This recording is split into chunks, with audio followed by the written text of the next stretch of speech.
Hello, everybody. Today I'm going to be presenting my project on accountability and absenteeism. And the question that I'm going to be looking to explore is, should schools be held responsible for student attendance? So let's first talk about why this matters. There is, throughout the country, significantly rising absenteeism rates. Children are unable to learn when they're not actively present in the classroom, and it's a threat to student achievement, school funding. So chronic absenteeism rates are tied to school funding. The higher the absenteeism rate, the less funding the schools get. I apologize for that light in the background. And it's a threat to equity. I really like this quote from B.B. King. It says, "The beautiful thing about learning is that no one can take it away from you. But as I just said, the students need to be there first to get the education." So, what's the problem? The problem is chronic absenteeism. It's defined as missing 10% or more of school days. And that is affecting nearly 7 million students each year. There's about 54 million students in the country at any given time. So this is a significant number. COVID absolutely blew up the absenteeism rates. In that COVID year, we were looking at like 33% of students that were chronically absent, and we've never really come back down. Um, and I'll get to that in a second. So the baseline prior to the Every Student Succeeds Act, passed by Barack Obama in 2015, was 14%, or just about 14%. Most recently, we were looking at 28%. And like I said, during those COVID years, 21, 22, we were looking at almost 33%. So it's a third of students that were chronically absent. We've come back down to about 28%, but that's still terribly high.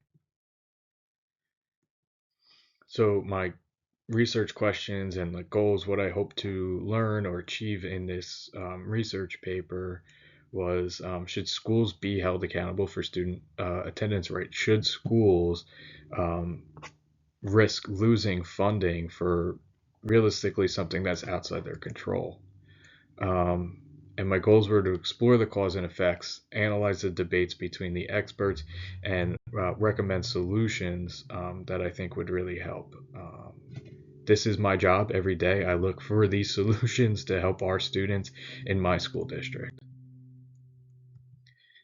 So, just some key theories and concepts, right? Chronic absenteeism, school accountability, and educational equity, which is that every student is given what they need to succeed. What I need to succeed may be different from what you need to succeed, and that's educational equity, giving what the student needs to succeed. And these really all work together. I tried to create this cute little Venn diagram. Not perfect, but it gets the point across.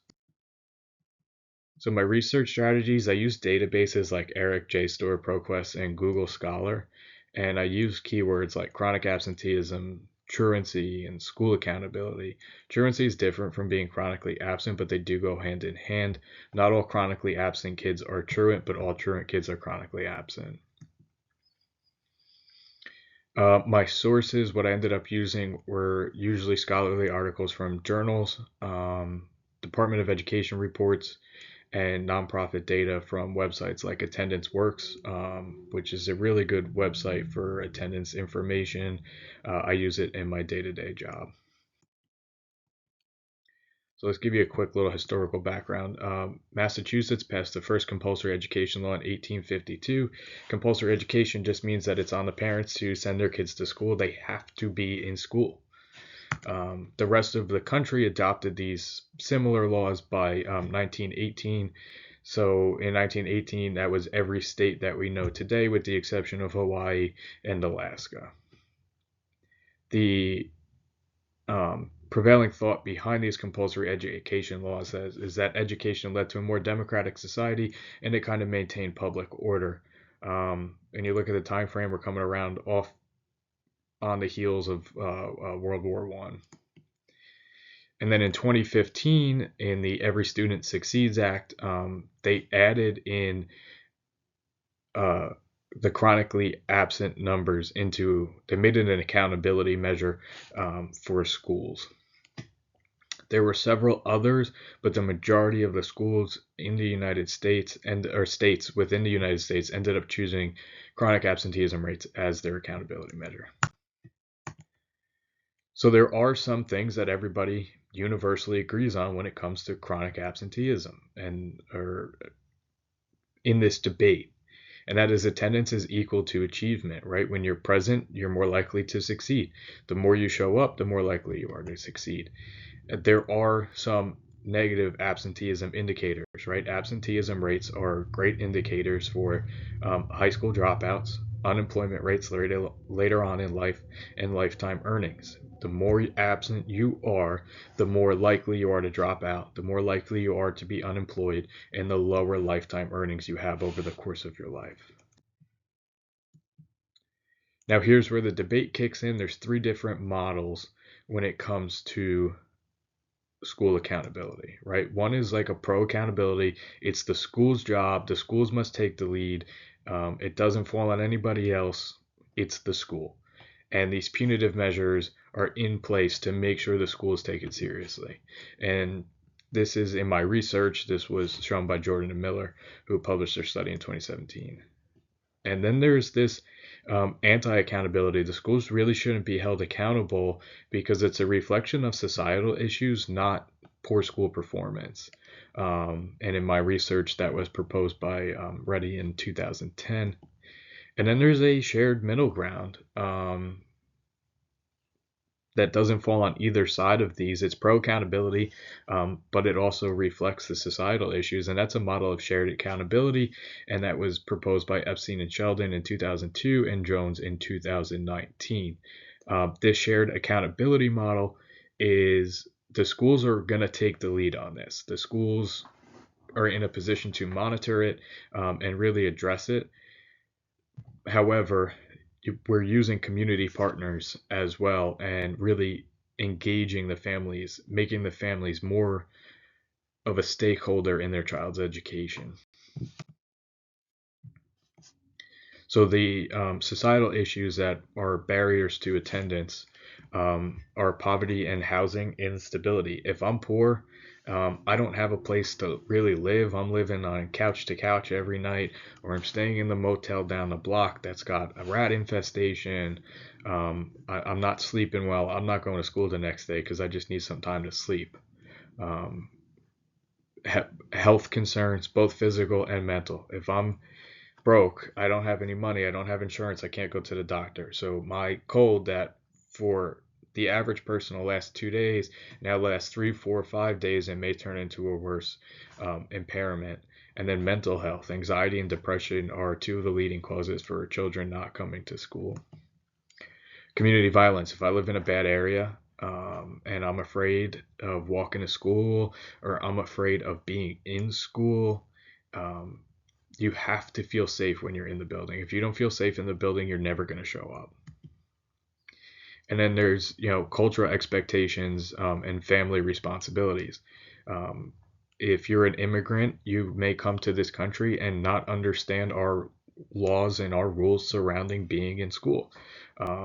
And family responsibilities. I have this in my district. Some people, why didn't you come to school yesterday? Oh, I had to babysit my sister. She's sick.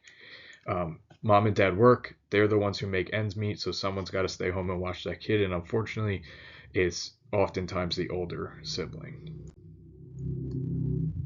So the key findings in this research, and this was a finding, but I feel like it's well known, is that attendance is vital. It's key to almost everything. And sole accountability on the school's part is inequitable, and it's inequitable in that the wealthier districts have the ability and the resources to really address this, but districts that serve disadvantaged and disenfranchised areas do not have those same resources. So it's inequitable in that the wealthier kids are getting what they need and the disadvantaged kids are not. And shared accountability, when you look at it, and the case studies, it produces the best results and really lowers the chronically absent numbers. So the question is, now what? We know this information, shared accountability really works.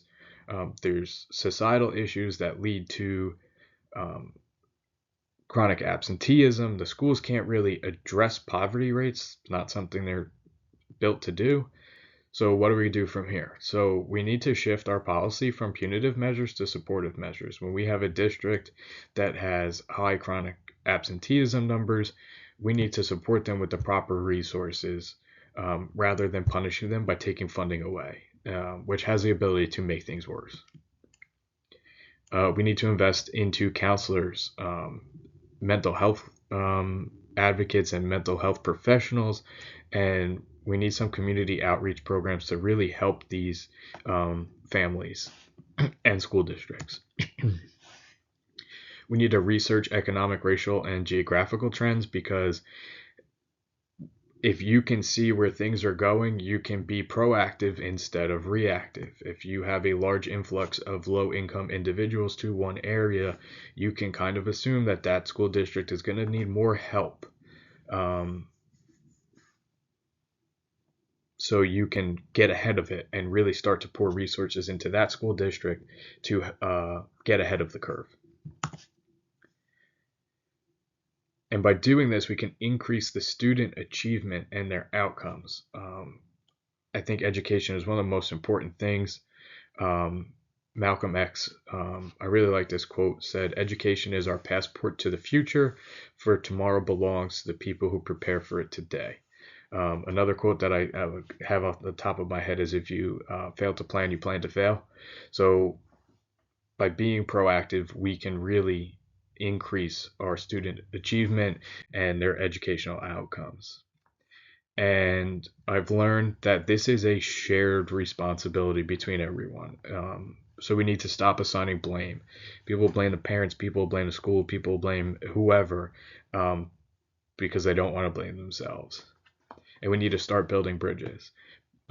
This is between the school and the family, between the school and community partners, and the partners and families. Like this, it needs to be a group effort, because education is a shared responsibility. And when we share it, it becomes sustainable. It's very difficult for one individual, one entity to do all this work. So if you split it up amongst different groups, it becomes more sustainable. Thank you for watching my project. I had a lot of fun doing this. It is my everyday job, and this actually doing this project was really helpful in my day-to-day job as well. Here's a list of my references. I didn't mention all of these in this PowerPoint presentation, but all of these are where I got my information from. Thank you and have a good day.